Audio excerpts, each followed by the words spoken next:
अस्सलाम वालेकुम, doctor Luna here. नया दिन, नई शुरुआत। आज ज़रा मौसम भी अच्छा हो गया है इस्लामाबाद में। अब थोड़ी थोड़ी सी खुनकी at least in the morning and late evenings आ रही है और बड़ी अच्छी धूप निकली हुई है।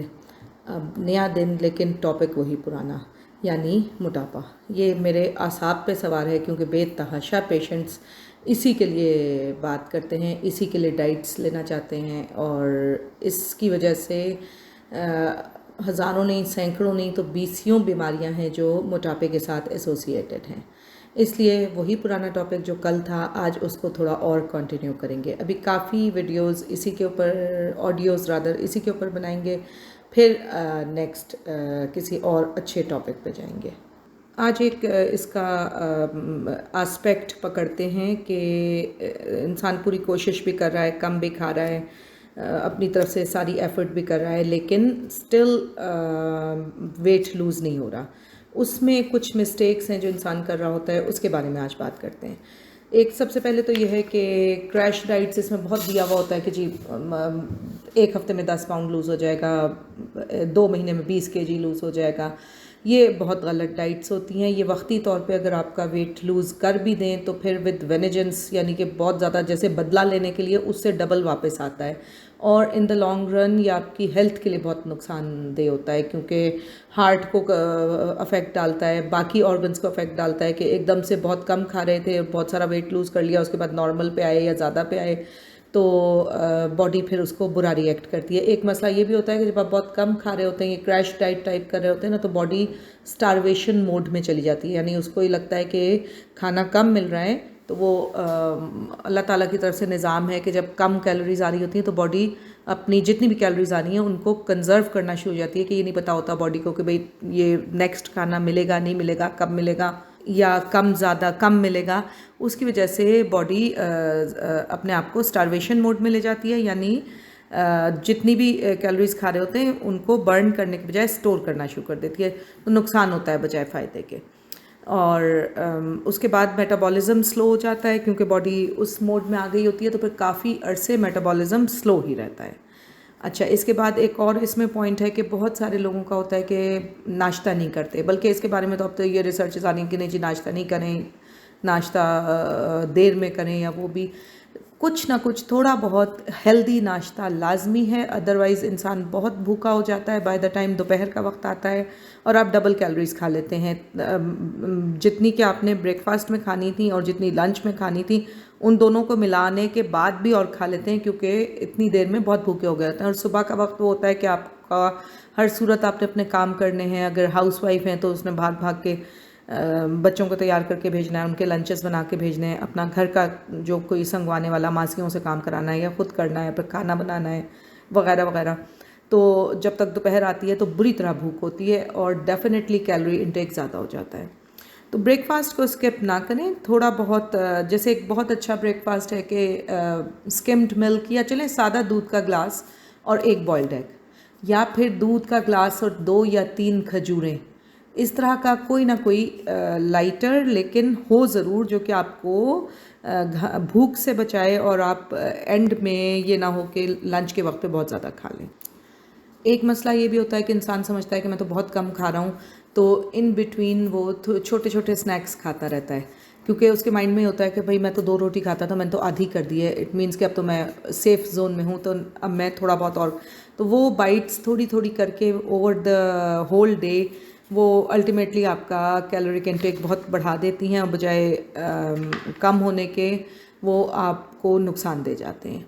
इसी स्नैकिंग का दूसरा एस्पेक्ट ये है कि अगर आप बिल्कुल स्नैकिंग नहीं कर रहे तो वो भी मसला आ जाता है कि एक खाने और दूसरे खाने के दरमियान अगर 8 घंटे का गैप आ गया या 7 घंटे का आ गया है, तो जब आप खाना खाने के लिए बैठते हैं तो उस वक्त फिर वाकई भूख की वजह से फिर आप ज़्यादा खा लेते हैं। इसलिए फिर वही बात आ जाएगी कि इजी स्नैक कोई, अगर नाश्ते में अंडा नहीं खाया है तो एक बॉइल्ड एग अपने स्नैकिंग टाइम के लिए रख लें।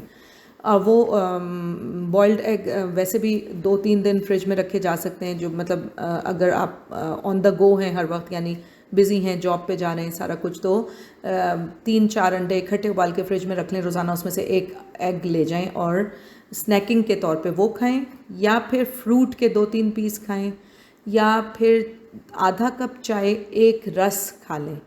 ये आपका स्नैक होना चाहिए इन बिटवीन 2 मील्स। ये आपको through out the day calorie intake को कम करने में मदद देगा।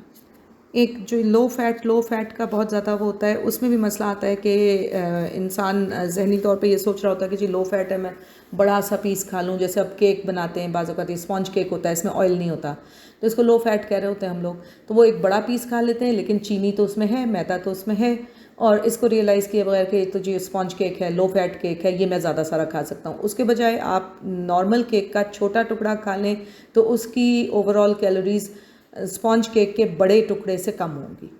तो लो फैट पे भी बहुत ज़्यादा ना जाएं, क्योंकि फ़ैट के साथ एक ये भी होता है कि अगर आप फ़ैट खा लेते हैं थोड़ा, तो आपको देर तक सेटिएटेड रखता है, यानी देर तक आपको भूख नहीं लगती।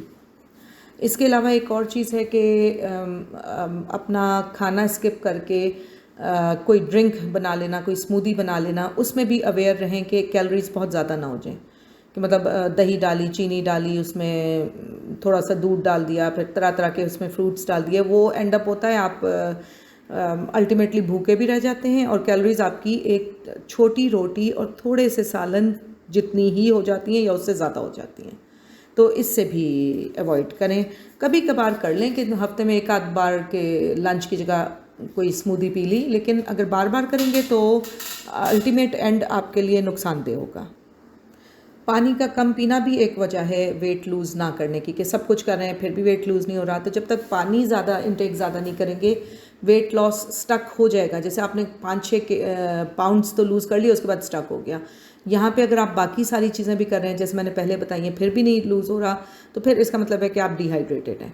फिर और आपका मेटाबॉलिज्म उस तरह वर्क नहीं कर रहा जिस तरह उसको करना चाहिए था।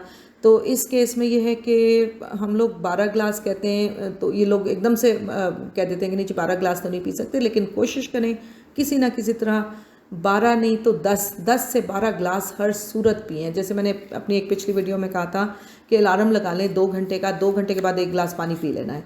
इतना इंसान पी लेता है, इकट्ठा तो कोई नहीं पी सकता।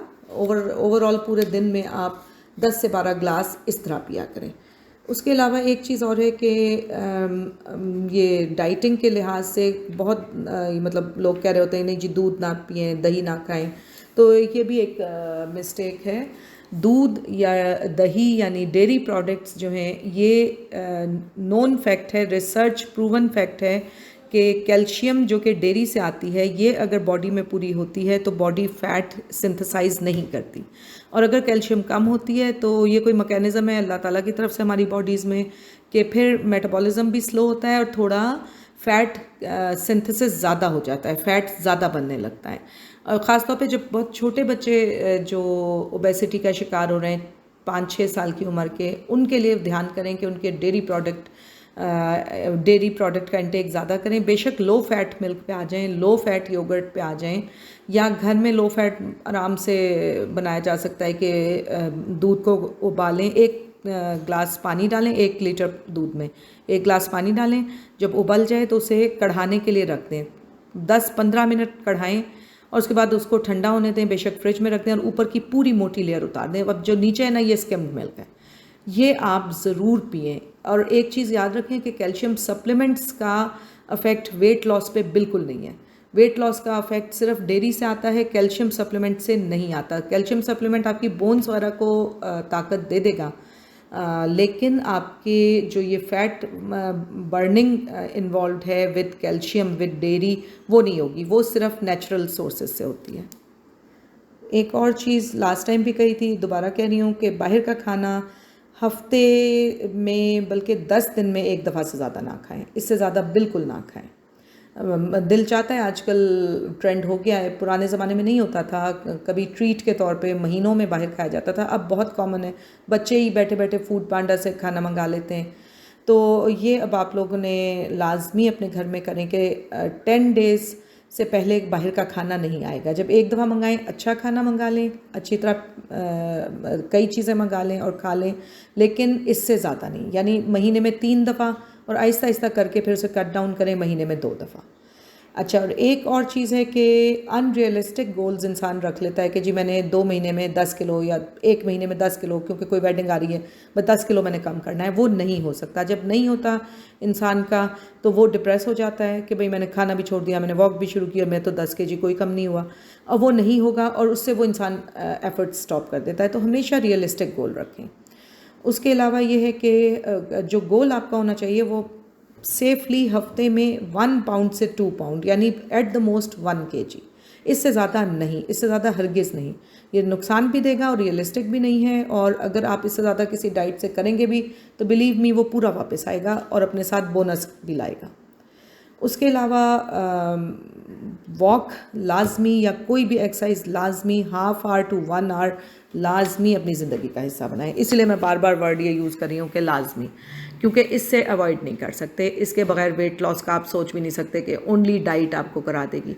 दो ये म्यूचुअल वो है, मिला के ही होगा, अकेले नहीं। डाइट का ज़्यादा रोल है बहरहाल, लेकिन जब तक वॉक नहीं करेंगे तो ओनली डाइट भी हेल्प नहीं करेगी। चले जी, आज फिर ओबेसिटी के टॉपिक पे बात की। 1-2 ऑडियोज़ और इसी पे आएंगी, फिर इंशाल्लाह अगले टॉपिक पे जाएंगे। अल्लाह हाफिज़।